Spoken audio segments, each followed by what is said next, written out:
ఈ దినము వాక్య ధ్యానం నిమిత్తమై అపోస్తలుడైన పౌలు కొలస్సీలకు రాసిన పత్రిక 1వ అధ్యాయం 9వ వచనం నుండి వ్రాయబడి ఉన్న దేవుని వాక్యాన్ని మనం ధ్యానం చేద్దాము. అపోస్తలుడైన పౌలు ఈ కొలస్సీలకు రాసిన పత్రికని రాశారు.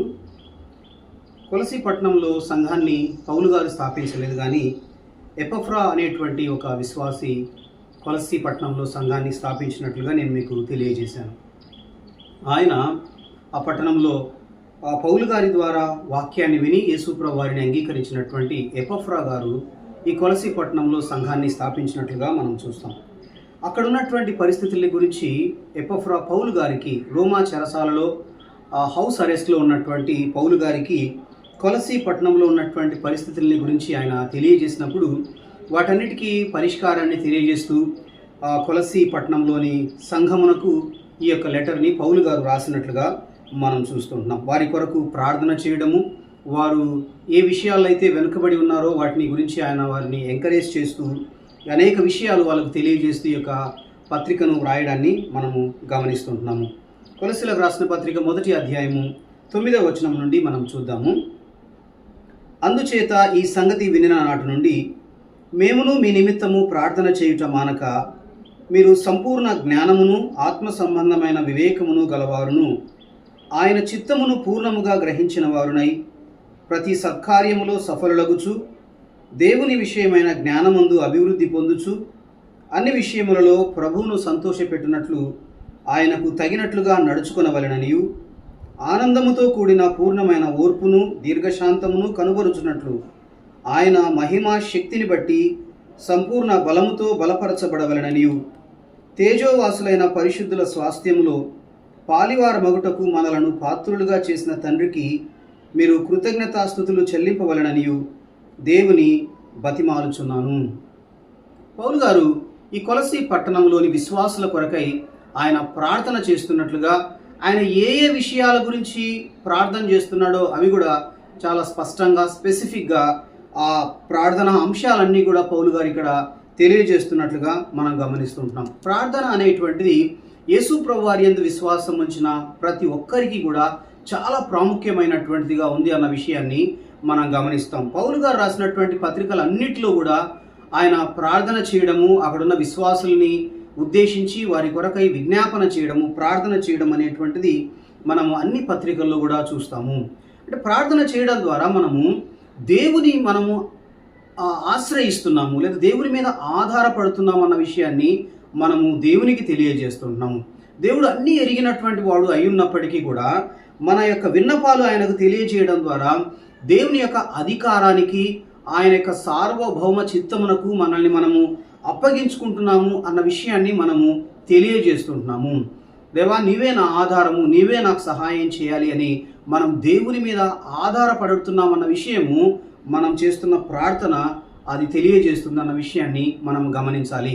కాబట్టి ప్రతి ఒక్కరము కూడా ప్రార్థనని ఎంతో ప్రాముఖ్యమైనటువంటి విషయముగా దేవుని సన్నిధికి వెళ్ళడము, దేవునితో సాన్నిహిత్యంగా ఆయనతో సహవాసం కలిగి ఉండి ప్రార్థన చేయడం అనేటువంటిది చాలా ముఖ్యమైన అంశం అన్న సంగతిని దేవుని వాక్యం ఎంతో స్పష్టంగా తెలియజేస్తుంది.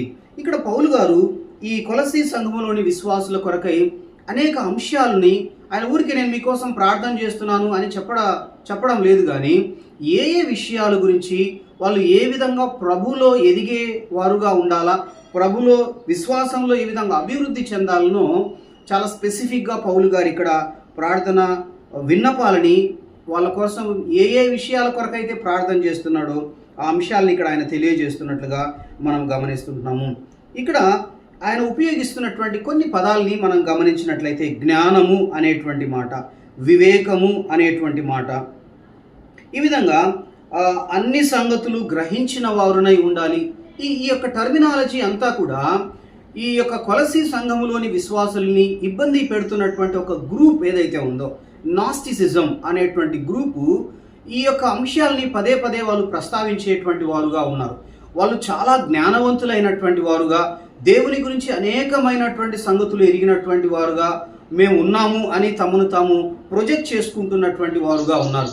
అదే టర్మ్స్ని ఉపయోగిస్తూ పౌలు గారు ఈ యొక్క ప్రార్థనలో ఆ విషయాల్ని ఆయన తెలియజేస్తున్నట్లుగా మనం చూస్తున్నాం. వారు చెప్తున్నటువంటి అంశం ఏంటంటే, యేసు ప్రభువారి యందు విశ్వాసం ఉంచడంతో పాటు మీరు ఇంకా అవి చేయాలి, ఇవి చేయాలి అనేటువంటి ఈ యొక్క సంగతులు కొలసీ సంఘంలోని విశ్వాసులకి తెలియజేస్తూ వారిని తప్పుదోవ పట్టిస్తున్నటువంటి అంశాన్ని ఇక్కడ పౌలు గారు తెలియజేస్తున్నట్లుగా మనం గమనిస్తుంటున్నాము. ఆయన మాట్లాడుతూ సంపూర్ణ జ్ఞానమును, ఆత్మ సంబంధమైన వివేకమును కలవారును, ఆయన చిత్తమును పూర్ణముగా గ్రహించిన వారునై ప్రతి సత్కార్యములలో సఫలులగుచు అనేటువంటి మాట ఇక్కడ ఆయన తెలియజేస్తున్నాడు. అంటే విశ్వాసులైనటువంటి మీరు, యేసు ప్రభువారి యందు విశ్వాసం ఉంచినటువంటి మీరు, దేవుని యొక్క చిత్తము మీ విషయంలో ఏదైతే ఉందో దాన్ని మీరు ఎరిగిన వారుగా, దాన్ని మీరు చేసేటువంటి వారుగా ఉండాలి అనే విషయాన్ని ఇక్కడ పౌలు గారు తెలియజేస్తుంటున్నారు. నోయింగ్ గాడ్స్ విల్ అనేటువంటి మాటని, ఆ యొక్క అంశాన్ని పౌలు గారు ఇక్కడ ప్రార్థన చేస్తున్నట్లుగా మనం గమనిస్తున్నాం.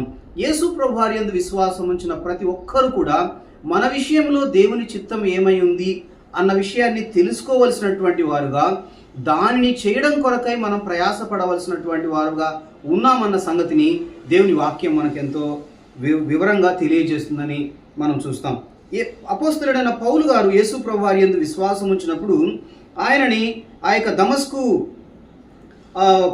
రోడ్డు మీద ఆయన యేసు ప్రభువారు పౌలు గారిని దర్శించినప్పుడు, ఆయనకి ప్రత్యక్షత అనుగ్రహించినప్పుడు, తనను గురించి తాను తెలియజేసినప్పుడు పౌలు గారు 2 ప్రశ్నలు అక్కడ యేసు ప్రభువారిని అడిగినట్లుగా మనం గమనిస్తాం. అపోస్తలుల కార్యములు 22వ అధ్యాయంలో మనం చూసినట్లయితే 8వ వచనంలో, అందుకు నేను ప్రభువా నీవెవడవని అడిగినప్పుడు, పౌలు గారు యేసు ప్రభువారిని అడిగినటువంటి మొట్టమొదటి ప్రశ్న, ప్రభువా నీవెవడు, లార్డ్ హూ ఆర్ యు అని యేసు ప్రభువుని పౌలు అడిగినట్లుగా మనం చూస్తూ ఉంటున్నాం.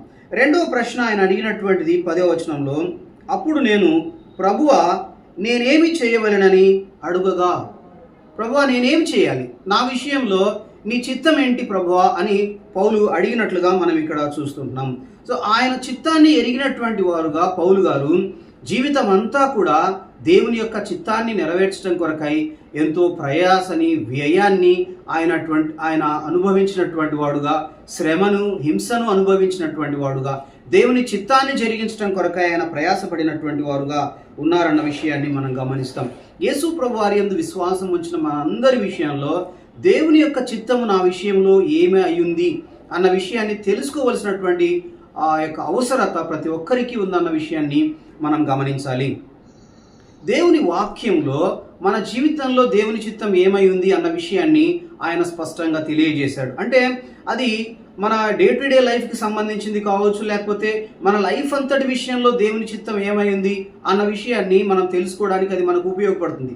2 ప్రాముఖ్యమైన విషయాలు మనం గమనిస్తాం. ఒకటి, దేవుని సన్నిధికి వెళ్ళి మనము ప్రార్థన చేయడం అనేటువంటి ఒక అంశం ద్వారా.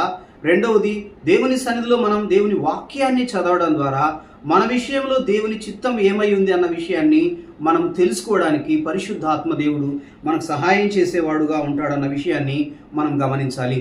అంటే దేవుని యొక్క ప్రిన్సిపల్స్ ఏవైతే ఉన్నాయో, దేవుని వాక్యంలో చెప్పబడినటువంటి ప్రిన్సిపల్స్ ఏవైతే ఉన్నాయో, నియమాలు ఏవైతే ఉన్నాయో అవి మనము చేయడం ద్వారా మనం ఆల్రెడీ ప్రత్యక్షపరచబడినటువంటి, తెలియజేయబడినటువంటి దేవుని చిత్తము మన జీవితంలో నెరవేరేదిగా ఉంటుందన్న విషయాన్ని మనం జ్ఞాపకం చేసుకోవాలి. మనము తెస్సలోనికలకు రాసినటువంటి మొదటి పత్రికలో పౌలు గారు 4వ అధ్యాయం 3వ వచనంలో ఒక మాటని తెలియజేయడాన్ని మనం చూస్తాం. తెస్సలోనికలకు రాసిన మొదటి పత్రిక 4వ అధ్యాయము 3వ వచనం, మీరు పరిశుద్ధులగుటయే, అనగా మీరు జారత్వమునకు దూరముగా ఉండుటయే దేవుని చిత్తము. పరిశుద్ధులుగా ఉండటం, యేసు ప్రభువారి యందు విశ్వాసం ఉంచినటువంటి వారందరూ కూడా పరిశుద్ధులుగా జీవించటం అనేటువంటిది దేవుని చిత్తము. ఇందులో మనము ఇంకా ప్రశ్నించాల్సినటువంటి అవసరం లేదు, ఇది చేయాలన్నా లేదా.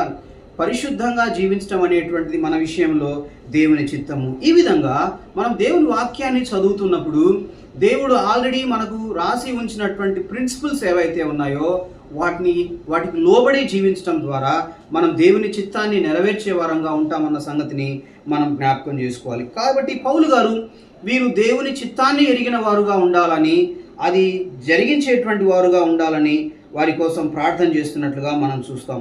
తర్వాత మాట మనం గమనిస్తే, దేవుని విషయమైన జ్ఞానమందు అభివృద్ధి పొందుచు అన్ని విషయములలో ప్రభువును సంతోషపెట్టునట్లు ఆయనకు తగినట్లుగా నడుచుకొనవలెనని. ఇంకొక మాట ఆయన చెప్తున్నాడు, వాక్ విత్ గాడ్ అనేటువంటి విషయాన్ని. వాళ్ళు కొలస్సీ సంఘంలోని విశ్వాసులు దేవునితో నడిచేటువంటి వారుగా ఉండాలని, దేవుని యొక్క సంగతులు ఎరిగినటువంటి వారుగా, దేవుని యొక్క వాక్యాన్ని తెలుసుకున్నటువంటి వారుగా, అది మనకి కేవలం ఇంటలెక్చువల్గా ఉపయోగపడేటువంటిది మాత్రమే కాకుండా అది మన జీవిత అనుభవముగా మారడం కొరకై మనం ప్రయాసపడాల్సినటువంటి వారుగా ఉన్నామన్న విషయాన్ని దేవుని వాక్యం మనకు తెలియజేస్తుంది. వాకింగ్ అనేటువంటిది దేన్ని తెలియజేస్తుందంటే మన లైఫ్ స్టైల్ని తెలియజేస్తుంది. అంటే మనము దేవుని గురించి తెలుసుకున్నాము, దేవుని వాక్యం మన మనసులో ఉంది, మన మైండ్లో ఉంది. అయితే ఆ మైండ్లో ఉన్నటువంటి దేవుని వాక్యము మన నడవడిని, అది మన నడవడికి ఉపయోగపడేటువంటిదిగా ఉండాలి అన్న విషయము దేవుని వాక్యం మనకు తెలియజేస్తుంది. అన్ని విషయములలో ప్రభువును సంతోషపెట్టినట్లు, మనం చేసే పనులన్నిటిలో ఈ పని చేయడం ద్వారా దేవునికి సంతోషం కలుగుతుందా, నేను ఈ పని చేయడం ద్వారా, నేను ఇక్కడికి వెళ్ళడం ద్వారా దేవుడు సంతోషపడతాడా అని అన్ని విషయాల్లో మనం ప్రభువుని సంతోషపరిచేటువంటి వారుగా, ఆయనకు తగినట్లుగా నడుచుకోవాలని ఆయన ప్రార్థన చేస్తున్నట్లుగా మనం చూస్తాం. తగినట్లుగా నడుచుకోవడం, బ్యాలెన్స్ అనేటువంటిది. అంటే మనకి దేవుని గురించినటువంటి నాలెడ్జ్ ఎంత ఉంది, మనం ప్రభు యొక్క మార్గాల్లో ఎంతవరకు నడుస్తున్నాము, ఈ రెండింటి మధ్య బ్యాలెన్స్ అవుతుందా కాదా అనేటువంటిది ఇక్కడ పౌలు గారు తెలియజేస్తుంటున్నారు. మనకు చాలా విషయాలు తెలుసు దేవుని గురించి, కానీ మనం అవేవి మన నిత్య జీవితంలో అవలంబించే వారుగా లేకపోతే ఈ బ్యాలెన్స్ సరిగా లేదన్న విషయం మనం అర్థం చేసుకుంటాం. అదే ఇక్కడ ఆయన తెలియజేస్తున్నాడు, ఆయనకు తగినట్టుగా నడుచుకోవాలి. మనం ఎన్ని విషయాలైతే దేవుని గురించి నేర్చుకుంటున్నామో, దేవుని గురించినటువంటి సిద్ధాంతపరమైనటువంటి విషయాలు, ఆ యొక్క విశ్వాసానికి సంబంధించిన విషయాలు ఏవైతే మనం నేర్చుకుంటున్నామో అవి మన నడవడిలో, మన యొక్క నిత్య జీవితంలో వాటిని మనం అనుసరించి నడిచేవారుగా ఉండాలని, కొలస్సీ సంఘంలోని విశ్వాసులు ఆ విధంగా ఉండాలని, మనం కూడా ఆ విధంగా జీవించాలని దేవుని వాక్యం మనకెంతో వివరంగా తెలియజేస్తుంది. ఆనందముతో కూడిన పూర్ణమైన ఓర్పును దీర్ఘశాంతమును కనుపరుచున్నట్లు ఆయన మహిమా శక్తిని బట్టి సంపూర్ణ బలముతో బలపరచబడవలననియు, తేజోవాసులైన పరిశుద్ధుల స్వాస్థ్యములో పాలివారమగుటకు మనలను పాత్రులుగా చేసిన తండ్రికి మీరు కృతజ్ఞతాస్తుతులు చెల్లింపవలననియు బతిమాలుచున్నాను. ఇంకొక విషయాన్ని ఆయన తెలియజేస్తుంటున్నారు. ఈ కొలస్సీ సంఘంలోని విశ్వాసులు కొన్ని ప్రాబ్లమ్స్ని వాళ్ళు ఫేస్ చేస్తున్నట్లుగా మనం చూస్తాం. జూడియైజర్స్ అక్కడ ఉన్నారు. జూడియైజర్స్ అనేటువంటి వారు యూదులయ్యండి యేసు ప్రభు వారిని స్వంత రక్షకునిగా అంగీకరించినటువంటి వారు. కానీ వారు చెప్తున్నటువంటి బోధ ఏంటి అంటే, యేసు ప్రభు వారిని అంగీకరించడంతో పాటు మీరు ఈ యొక్క యూదులు అవలంబించేటువంటి లీగలిజం అంటాం, అది ఏదైతే ఉందో అంటే ధర్మశాస్త్రానికి లోబడి జీవించడం, సున్నతి ఆచారాన్ని పాటించేటువంటి వారుగా ఉండడం, ఇవన్నీ కూడా మీరు ఆచరించే వారుగా ఉండాలా అని వారిని బోధిస్తున్నారు. ఆ విధంగా చేయకపోతే వారిని హింస పెట్టేటువంటి వారుగా, శ్రమకి లోను చేసేటువంటి వారుగా ఉన్నారు అన్న విషయాన్ని మనం చూస్తాం. ఆ విధంగానే ఈ యొక్క నాస్టిసిజంని అనుసరించేటువంటి వారు కూడా వీళ్ళని శ్రమకి లోను చేస్తున్నటువంటి పరిస్థితి ఉంది అన్న విషయాన్ని కూడా మనం చూస్తాం. ఆ పరిస్థితుల్లో వీళ్ళు ప్రభువుని వెంబడిస్తూ ఆనందంతో కూడినటువంటి పూర్ణమైన ఓర్పును దీర్ఘశాంతమును కలిగిన వారుగా ఉండాలి. అంటే మనము ఈ యొక్క వార్ ఫీల్డ్లో ఉన్నామన్న విషయాన్ని మనకు దేవుని వాక్యం తెలియజేస్తుంది. యేసు ప్రభు వారి యందు విశ్వాసం ఉంచిన మనం అందరము కూడా మనము ఒక వార్ ఫీల్డ్లో ఉన్నాం, యుద్ధ భూమిలో ఉన్నాము. మన చుట్టూ కూడా అనేక మంది శత్రువులు మనకి తారసపడతారు. మన శరీరము కావచ్చు, మన చుట్టూ ఉన్నటువంటి యేసు ప్రభు వారిని అంగీకరించినటువంటి వారు అయితేనేమి, సాతాను అయితేనేమి, అందరూ కూడా మనల్ని టార్గెట్ చేసేవారుగా ఉంటారన్న విషయాన్ని మనం గమనిస్తాం. చాలామంది మీరు యేసు ప్రభు వారి యందు విశ్వాసం ఉంచితే మీకు ఏమీ ఇబ్బంది ఉండదు, అన్నీ కూడా సవ్యంగా ఉంటాయి, మీకు మంచి ఆరోగ్యం కలుగుతుంది, సర్వ సంపదలు కలుగుతాయి అని బోధించే వాళ్ళని కూడా అనేక మందిని మనం చూస్తాం. కానీ దేవుని వాక్యం తెలియజేసేటువంటి మాట, మనము యేసు ప్రభు వారిని అంగీకరించడంతోనే మనము అనేక మందికి శత్రువులమైతాము, మనం యుద్ధము చేయవలసినటువంటి వారుగా ఉంటామన్న విషయము దేవుని వాక్యం మనకు తెలియజేస్తుంది. మన చుట్టూ ఉన్నటువంటి వారిని వారు మనల్ని టార్గెట్ చేసేవారుగా, మనల్ని నిందలకి అవమానానికి గురి చేసేవారుగా ఉంటారని దేవుని వాక్యం తెలియజేస్తుంది. దేవుడు మనకి వీటన్నిటిలో సహాయం చేస్తాడు, మనల్ని బలపరుస్తాడు. అయితే ఈ పరిస్థితులన్నింటినీ ఎదుర్కొని మనం ముందుకు వెళ్ళవలసిన వారుగా ఉన్నాము అన్న విషయాన్ని దేవుని వాక్యం తెలియజేస్తుంది. మనం ఒక వారియర్స్గా మనం ఈ యొక్క యుద్ధ భూమిలో ముందుకెళ్ళాలి. అయితే ఆయన తెలియజేస్తున్నటువంటి మాట, మన సొంత బలము శక్తి చేత వీటిని అధిగమించడానికి మనకు సాధ్యం కాదన్న విషయాన్ని మనం గమనించాలి. అందుకే ఆయన అంటున్నారు, ఆయన మహిమా శక్తిని బట్టి సంపూర్ణ బలముతో బలపరచబడవలనని. ఇవన్నీ ఎదుర్కోవడానికి, మన చుట్టూ ఉన్నటువంటి పరిస్థితుల్ని, సమస్యల్ని, అవమానాల్ని ఎదుర్కోవడం కొరకై దేవుడు అనుగ్రహించేటువంటి శక్తిని మనము పొంది మనం వీటన్నిటిని అధిగమించడానికి అది మనకు సహాయం చేస్తుందన్న విషయాన్ని మనం జ్ఞాపకం చేసుకోవాలి. దేవుడు మనల్ని వదిలిపెట్టేవాడు కాదు, కానీ వీటన్నిటిలో కూడా మనము దేవుని యొక్క శక్తిని పొందిన వారుగా ఓర్పును దీర్ఘశాంతమును కనుపరుస్తూ దేవుడు అనుగ్రహించేటువంటి శక్తి పొంది మనము ఈ యొక్క వార్ఫీల్డ్లో విజయాన్ని పొందేవారుగా ఉంటామన్న విషయము దేవుని వాక్యం మనకు తెలియజేస్తుంది. చివరిగా ఆయన మాట్లాడుతున్నటువంటి మాట, అంటే వారి కోసం ఆయన ఇంకా ఏ విషయాన్ని గురించి ప్రార్థన చేస్తున్నాడంటే, దేవునికి వీరు కృతజ్ఞత కలిగిన వారుగా ఉండాలని ఆయన ప్రార్థన చేస్తున్నట్లుగా మనం చూస్తుంటున్నాము. తేజోవాసులైన పరిశుద్ధుల స్వాస్థ్యములో పాలివారమగుటకు మనలను పాత్రులుగా చేసిన తండ్రికి మీరు కృతజ్ఞతాస్తుతులు చెల్లింపవలననియు దేవుని బతిమాలుచున్నాను. ఆయన మనలను అంధకార సంబంధమైన అధికారములో నుండి విడుదల చేసి తాను ప్రేమించిన తన కుమారుని యొక్క రాజ్య నివాసులనుగా చేసెను. ఆ కుమారుని యందు మనకు విమోచనము అనగా పాప క్షమాపణ కలుగుచున్నది. మనము ఈ పరిస్థితులన్నింటినీ ఎదుర్కొంటున్నప్పుడు, శ్రమని, అవమానాన్ని ఎదుర్కొంటున్నటువంటి పరిస్థితుల్లో దేవుడు మనకు అనుగ్రహించినటువంటి కృపలని మనం జ్ఞాపకం చేసుకొని ప్రభుకి మనం కృతజ్ఞత చెల్లించాలి అని ఆయన మనకు తెలియజేస్తున్నాడు. తేజోవాసులైన పరిశుద్ధుల స్వాస్థ్యంలో మనం పాలివారం అవడం కొరకు ఆయన మనకు సహాయం చేశాడు. మనకంటే ముందు యేసు ప్రభు వారి యందు విశ్వాసం ఉంచి మనకంటే ముందుగా ప్రభువుని చేరినటువంటి వారు ఎవరైతే ఉన్నారో మనము కూడా వారితో కూడా పాలివారం కాబోతున్నాము, వారితో సహవాసంలోకి వెళ్ళబోతున్నాం. ప్రభుతో నిత్యము ఉండేటువంటి భాగ్యము ఆయన మనకు అనుగ్రహించబోతున్నాడు అన్న విషయాన్ని మనం జ్ఞాపకం చేసుకోవాలి. ఆయన మనలను అంధకార సంబంధమైన అధికారములో నుండి విడుదల చేశాడు. తాను ప్రేమించిన తన కుమారుని యొక్క రాజ్య నివాసులుగా చేశాడు. నిత్యము ప్రభుతో ఉండడం కొరకైనటువంటి భాగ్యము యేసు ప్రభు వారు మనకు అనుగ్రహించారు. మన ముందున్నటువంటి నిరీక్షణను జ్ఞాపకం చేసుకుంటూ మనము ఓర్పు దీర్ఘశాంతము కలిగిన వారుగా ఆనందముతో మనము మన విశ్వాస జీవితాన్ని కొనసాగించవలసినటువంటి వారుగా ఉన్నామన్న విషయాన్ని దేవుని వాక్యం మనకు తెలియజేస్తుంది. అదే విషయాల గురించి పౌలు గారు కొలసీ సంఘంలోని విశ్వాసుల కొరకు ప్రార్థన చేస్తున్నట్లుగా మనం చూస్తున్నాం. ఆ కుమారుని యందు మనకు విమోచనము అనగా పాప క్షమాపణ కలిగి ఉన్నది. ఆయన మన పాపములన్నీ క్షమించాడు, మనల్ని ఆయన నీతిమంతులుగా చేశాడు. కాబట్టి మనం ప్రభువుని స్తుతించవలసినటువంటి వారుగా, ఆయనకి కృతజ్ఞతాస్తుతులు చెల్లించవలసినటువంటి వారుగా ఉన్నామన్న విషయాన్ని మనము జ్ఞాపకం చేయబడుతున్నాము. ఈ అంశాలన్నిటి గురించి పౌలు గారు చాలా స్పెసిఫిక్గా వాళ్ళ కోసం ప్రార్థన చేస్తున్నాడు.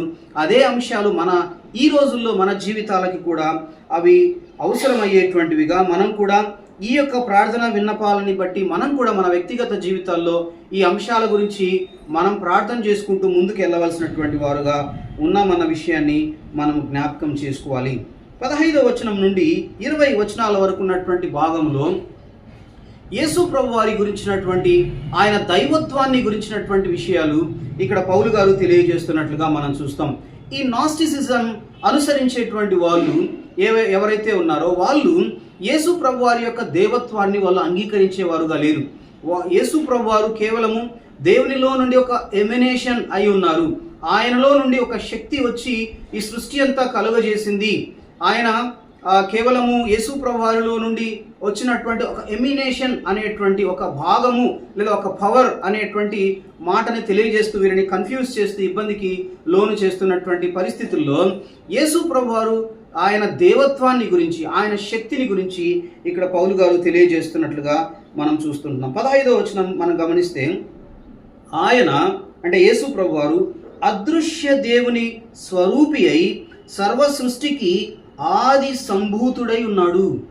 ఇక్కడ ఈ 15వ వచనం నుండి 20 వచనాల వరకు ఉన్నటువంటి భాగము దేవుని యొక్క వాక్యం అంతట్లోనూ చాలా core central part of the book. ఈ కొలసి ఆ బుక్ అంతట్లో కూడా, పత్రిక అంతట్లో కూడా సెంట్రల్ పార్ట్ అయి ఉంది. కోర్ థియరీగా ఉంది, లేదా కోర్ అంటే ముఖ్యమైనటువంటి ప్రాముఖ్యమైనటువంటి అంశముగా ఉంది అన్న విషయాన్ని ఇక్కడ మనం జ్ఞాపకం చేస్తుంటున్నాము. కాబట్టి ఆయన అదృశ్య దేవుని స్వరూపి అయి సర్వ సృష్టికి ఆది సంభూతుడై ఉన్నాడు. యేసు ప్రభువారు ఆయన శరీరధారిగా ఈ లోకానికి వచ్చాడు అన్నటువంటి విషయాన్ని మనం చూస్తాం. అయితే యేసు ప్రభువారు ఈ లోకానికి శరీరధారిగా రాకముందే ఆయన తండ్రితో కూడా ఉన్నాడన్న విషయాన్ని దేవుని వాక్యం మనకు స్పష్టంగా తెలియజేస్తుంది. ఆయన దేవాది దేవుడై ఉన్నాడు. తండ్రి అయిన దేవుడు, కుమారుడైన దేవుడు, పరిశుద్ధాత్మ దేవుడు. సో కుమారుడైన దేవుడు తండ్రితో కూడా పరలోకంలో ఉన్నాడన్న విషయము దేవుని వాక్యం మనకు ఎంతో స్పష్టంగా తెలియజేస్తుంది. కానీ కొంతమంది దీన్ని అంగీకరించేటువంటి వారుగా లేరు.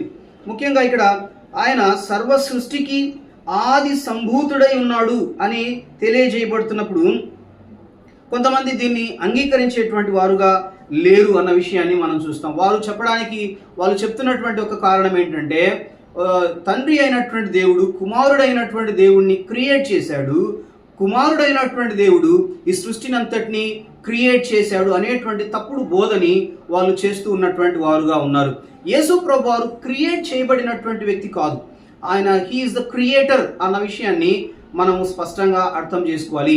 ఆయన తండ్రితోనూ, కుమారుడు పరిశుద్ధాత్మ దేవుడు, తండ్రితో సమానమైనటువంటి వాడుగా తండ్రితో కూడా ఆయన పరలోకంలో ఉన్నాడు, ఆయన దేవుడు అన్నటువంటి విషయాన్ని మనం గమనించాలి. కాబట్టి సృష్టికి ముందుగానే ఇటర్నల్ పాస్ట్లో, అంటే మనం సృష్టి కలుగజేయడానికి ముందు మనం ఎంత దూరం అయితే వెళ్తామో అక్కడ యేసు ప్రభువారు ఉన్నారన్న విషయాన్ని మనం గమనించాలి. He's eternal being, he's not created by God the Father, but he is self existent అన్న విషయాన్ని మనం జ్ఞాపకం చేసుకోవాలి. ఆయన స్వయంభవుడుగా ఉన్నాడు. ఆయన ఎవరి చేత క్రియేట్ చేయబడినటువంటి వాడు కాదు. కాబట్టి ఆయన ఆది సంభూతుడుగా ఉన్నాడు అన్నటువంటి విషయాన్ని మనం జ్ఞాపకం చేసుకోవాలి. ఇప్పుడు మనము యేసు ప్రభువారు ఈ లోకానికి రావడానికి ముందు దేవుడు ఏ విధంగా ఉంటాడన్న విషయం ఎవరికి తెలియదు. అయితే యేసు ప్రభువారు ఈ లోకానికి వచ్చి ఆయన తండ్రి అయినటువంటి దేవుణ్ణి ఆయన తెలియజేసినటువంటి వాడుగా, బయలుపరిచినటువంటి వాడుగా ఉన్నాడన్నటువంటి విషయం మనం గమనించాలి. కొంతమంది మాకు యేసు ప్రభువారు అవసరం లేదు, మాకు తండ్రి అయినటువంటి దేవునితోనే పని ఉంది అని చెప్పేటువంటి వారు కూడా మనకు కనబడతారు. కానీ కుమారుడైనటువంటి దేవుడితో కాకుండా డైరెక్ట్గా మనం తండ్రి అయినటువంటి దేవుణ్ణి తెలుసుకోవడానికి లేదా ఆయన దగ్గరికి వెళ్ళడానికి మనకు అవకాశమే లేదు అన్న విషయాన్ని మనం జ్ఞాపకం చేసుకోవాలి. We're accepted by God only because of Jesus. యేసు ప్రభువారి ద్వారా మాత్రమే మనం తండ్రి అయినటువంటి దేవుణ్ణి అప్రోచ్ అవ్వడానికి అవకాశం ఉంది తప్ప డైరెక్ట్గా మనం తండ్రి అయినటువంటి దేవుణ్ణి అప్రోచ్ అవ్వడానికి అవకాశం లేదు అన్న విషయాన్ని మనం జ్ఞాపకం చేసుకోవాలి. యేసు ప్రభువారు చేసినటువంటి బలియాగము ద్వారా మనము తండ్రి చేత యాక్సెప్ట్ చేయబడుతున్నాము. అంతే తప్ప స్వతహాగా మనమే తండ్రి అయినటువంటి దేవుని సన్నిధికి వెళ్ళడానికి అవకాశమే లేదన్నటువంటి సంగతిని మనము జ్ఞాపకం చేసుకోవాలి. ఆయన అదృశ్య దేవుని స్వరూపి అయి సర్వ సృష్టికి ఆది సంభూతుడై ఉన్నాడు. ఇక్కడ ఇంగ్లీష్లో వ్రాయబడినటువంటి మాట ఫస్ట్ బార్న్ అనేటువంటి మాట వ్రాయబడి ఉండడాన్ని చూస్తాం. దాన్నే కొంతమంది కోట్ చేసి హీఈస్ ఫస్ట్ బార్న్ అనేటువంటి మాట తెలియజేస్తూ ఆయన క్రియేట్ చేయబడ్డాడు అని వాళ్ళు చెప్తున్నట్లుగా మనం చూస్తాం. మనము బిగినింగ్ లాంగ్వేజ్కి వెళ్ళినట్లయితే, గ్రీక్ లాంగ్వేజ్కి వెళ్ళినట్లయితే అక్కడ వ్రాయబడినటువంటి మాట ఆయన ఫస్ట్ బార్న్ అనేటువంటి మాటకు ఫస్ట్ ఇన్ ర్యాంక్ అనేటువంటి మాట తెలియజేస్తుంది. అంటే ఆయన ఆది సంభూతుడుగా ఉన్నాడు, మొదటి వాడుగా ఉన్నాడు, సుప్రీం బీయింగ్ అయి ఉన్నాడు అన్న విషయాన్ని ఈ ఫస్ట్ బార్న్ అనేటువంటి లేదా ఆది సంభూతుడు అయి ఉన్నాడు అన్న విషయం తెలియజేస్తుందే తప్ప ఆయన క్రియేట్ చేయబడినాడు అన్నది కాదు అన్న సంగతిని మనం గమనించాలి. అదృశ్య దేవుని స్వరూపి, ఇమేజ్ అనేటువంటి మాట ఇక్కడ ఉపయోగించబడ్డాన్ని మనం చూస్తాం. ఇమేజ్ అనేటువంటిది దేన్ని చూపిస్తుందంటే అది రిప్రజెంటేషన్ని చూపిస్తుంది. గ్రీక్లో దీన్నే ఐకాన్ అనేటువంటి మాట గ్రీక్లో ఉపయోగించడాన్ని చూస్తాము. అది విజిబుల్ రిప్రజెంటేటివ్. తండ్రి అయినటువంటి దేవుణ్ణి మానవులకు తెలియజేసేటువంటి ఒక రిప్రజెంటేటివ్గా ఆయన ఈ లోకానికి వచ్చాడన్న విషయాన్ని మనం గమనించాలి. కాబట్టి మనము హెబ్రీయులకు రాసిన పత్రిక 1వ అధ్యాయంలో గమనించినట్లయితే, హెబ్రీయులకు రాసిన పత్రిక 1వ అధ్యాయము 3-4 వచనాల్లో కూడా ఈ విషయాన్ని రాయబడి ఉండడాన్ని మనం గమనిస్తాము. ఆయన దేవుని మహిమ యొక్క తేజస్సును, ఆయన తత్వము యొక్క మూర్తిమంతమునయుండి తన మహత్తుగల మాట చేత సమస్తమును నిర్వహించుచు. ఇక్కడ దేవుని మహిమ యొక్క తేజస్సును, ఆయన తత్వము యొక్క మూర్తిమంతమునై ఉన్నాడు. అందుకే యేసు ప్రభువారు యోహాను సువార్తలో మనము 15-14 వచనాల్లో చూసినట్లయితే, అయ్యా మాకు తండ్రిని చూపించు అని తోమా అడిగినప్పుడు యోహాను సువార్త 14వ అధ్యాయంలో మనం ఆ యొక్క మాటను చూస్తాము. యోహాను సువార్త 14వ అధ్యాయంలో మనం గమనిస్తే, తోమా ఆయన్ను అడిగినప్పుడు అయ్యా మాకు తండ్రిని చూపించు అంటే యేసు ప్రభువారు ఆయనతో మాట్లాడుతున్నటువంటి మాటని మనం ఇక్కడ గమనిస్తాం. యోహాను సువార్త 14వ అధ్యాయము 8వ వచనం. అప్పుడు ఫిలిప్పు, ప్రభువా తండ్రిని మాకు కనుబరచుము, మాకంతే చాలునని ఆయనతో చెప్పగా, యేసు, ఫిలిప్పు, నేనింతకాలము మీ యొద్ద ఉండినను నీవు నన్ను ఎరుగవా? నన్ను చూచిన వాడు తండ్రిని చూచి ఉన్నాడు. గనుక తండ్రిని మాకు కనుబరచుమని ఎలా చెప్పుచున్నావు? తండ్రి యందు నేనును నా యందు తండ్రియు ఉన్నామని నీవు నమ్ముటలేదా? ఇది యేసు ప్రభువారు ఆ ఫిలిప్పుకు తెలియజేస్తున్నటువంటి మాటగా మనం చూస్తాం. కాబట్టి ఆయన అదృశ్య దేవుని స్వరూపి అయి సర్వ సృష్టికి ఆది సంభూతుడుగా ఉన్నాడన్న విషయాన్ని మనం గమనించాలి. జీసస్ ఈజ్ సుప్రీం అని ఈ యొక్క భాగంలో పౌలు గారు స్పష్టంగా తెలియజేస్తున్నటువంటి సంగతిని మనం చూస్తాం. 2 విషయాల్లో యేసు ప్రభు సుప్రీమసీని, ఆయన యొక్క దేవత్వాన్ని ఇక్కడ మనం గమనిస్తుంటున్నాం. ఒకటి, he is the revealer of the father. తండ్రి అయినటువంటి దేవుణ్ణి తెలియజేసినటువంటి వాడుగా, బయలుపరిచినటువంటి వాడుగా యేసు ప్రభు వారు ఉన్నారన్న విషయాన్ని మనం చూస్తాం. అందులో ఆయన సుప్రీమసీ లేదా అందులో ఆయన సుప్రీం అయి ఉన్నాడన్న సంగతిని చూస్తాము. 2వ విషయం, he's the creator of the world. ఈ ప్రపంచాన్ని అంతటిని కూడా కలుగజేసినటువంటి వాడుగా, ఆ విషయంలో యేసు ప్రభు వారు సుప్రీం అయి ఉన్నారన్న విషయాన్ని మనము గమనిస్తున్నాము. కాబట్టి ఆయన అదృశ్య దేవుని స్వరూపి అయి సర్వ సృష్టికి ఆది సంభూతుడై ఉన్నాడు. ఏలయనగా ఆకాశమందున్నవియు భూమి అందున్నవియు దృశ్యమైనవి గాని అదృశ్యమైనవి గాని, అవి సింహాసనములైనను ప్రభుత్వములైనను ప్రధానులైనను అధికారములైనను సర్వమును ఆయన యందు సృజింపబడెను. సర్వమును ఆయన ద్వారాను ఆయనను బట్టి సృజింపబడెను. So everything in this world or in this universe are created by God అన్న విషయాన్ని ఇక్కడ మనం చూస్తాం. యేసు ప్రభు వారి ద్వారా సమస్తము కలుగజేయబడ్డాయి. వీటన్నిటికీ కారణభూతుడైనటువంటి వారు యేసు ప్రభు వారు అన్న విషయాన్ని మనం గమనిస్తుంటున్నాం. అవి ప్రభుత్వములైన అధికారములైన సర్వము, ఎవ్రీథింగ్, సమస్తము, అది మైన్యూట్ థింగ్ కావచ్చు, లేకపోతే చాలా హ్యూజ్ ఆబ్జెక్ట్స్ కావచ్చు, ఇవన్నీ కూడా దేవుడు తన మాట చేత కలుగజేసినటువంటి వాడుగా, యేసు ప్రభు చేత కలుగజేయబడినటువంటిదిగా ఈ సృష్టి అంతా కూడా ఉంది అన్న విషయాన్ని మనం గమనించాలి. కాబట్టి తండ్రి అయినటువంటి దేవుణ్ణి రివీల్ చేసినటువంటి వారుగా యేసు ప్రభు వారు ఉన్నారు. And he is also created this whole universe అనేటువంటి సంగతిని పౌలు గారు ఇక్కడ తెలియజేస్తున్నారు. He is the supreme being. ఆయన అంటే అన్నిటిలో కూడా ఆయన అధికారము కలిగిన వాడుగా, ఆధిపత్యం కలిగినటువంటి వాడుగా, శక్తి ప్రభావం కలిగినటువంటి వాడుగా యేసు ప్రభు వారు ఉన్నారన్నటువంటి విషయాన్ని మనము జ్ఞాపకం చేసుకోవాలి. కొంతమంది ఎవరైనా తెలియక యేసు ప్రభు వారి గురించి ఒకవేళ ఏమైనా మాట్లాడుతుంటే మనం పట్టించుకోవాల్సిన అవసరం లేదు. ఎందుకంటే వాళ్ళకు తెలియదు, వారు ఆ విషయంలో వారు తెలియని వారుగా ఉన్నారు. కాబట్టి వాళ్ళతో మనం మాట్లాడాల్సినటువంటి అవసరం లేదు. We should know that the capacity or ఆయన యొక్క సుప్రీమసీని మనం అండర్స్టాండ్ చేసుకొని ఆయనను మనం స్తుతించి గణపరచవలసినటువంటి వారుగా ఉన్నామన్న విషయాన్ని మనం జ్ఞాపకం చేసుకోవాలి. 17వ వచనంలో మనం గమనిస్తే, ఆయన అన్నిటికంటే ముందుగా ఉన్నవాడు, ఆయనే సమస్తమునకు ఆధారభూతుడు. మనము ఎంత చిన్న విషయాలు తీసుకున్నా సృష్టిలో, అవి యాటమ్స్ కావచ్చు, లేకపోతే ఎలక్ట్రాన్స్ కావచ్చు, న్యూట్రాన్స్ కావచ్చు, చాలా చిన్న చిన్నవి మనం చూసినప్పటికీ, లేదా సూర్య చంద్ర నక్షత్రాలు, గెలాక్సిస్, ఏవి మనం ఆలోచన చేసినా వీటన్నిటినీ దేవుడు కలగజేశాడు. యేసు ప్రభు వారే వీటన్నిటికీ కారణభూతుడు అన్నటువంటి విషయాన్ని మనం జ్ఞాపకం చేసుకోవాలి. మనము సృష్టికి ముందు మనం వెళ్ళినట్లయితే కొంతమంది 6000 years అయింది ఈ సృష్టి కలిగింది అని చెప్తారు, కొంతమంది కోట్ల సంవత్సరాలు అయింది అని చెప్తారు. అయితే మనం ఎంత దూరం వెళ్ళినా కూడా సృష్టికి ముందు అక్కడ యేసు ప్రభు వారు ఉన్నారన్న విషయాన్ని మనం జ్ఞాపకం చేసుకోవాలి. యేసు ప్రభు వారు ఒక్కరే ఆయన శరీరధారిగా ఈ లోకానికి రాకముందు ఆయన జీవించి ఉన్నాడు, ఆయన నిత్యుడైనటువంటి దేవుడుగా ఉన్నాడన్న విషయాన్ని మనం జ్ఞాపకం చేసుకోవాలని ఈ సమయంలో మీకు తెలియజేస్తుంటున్నాను. ఆయన అన్నిటికంటే ముందుగా ఉన్నవాడు, ఆయనే సమస్తమునకు ఆధారభూతుడు. అన్నిటికీ ఆధారం యేసు ప్రభు వారే.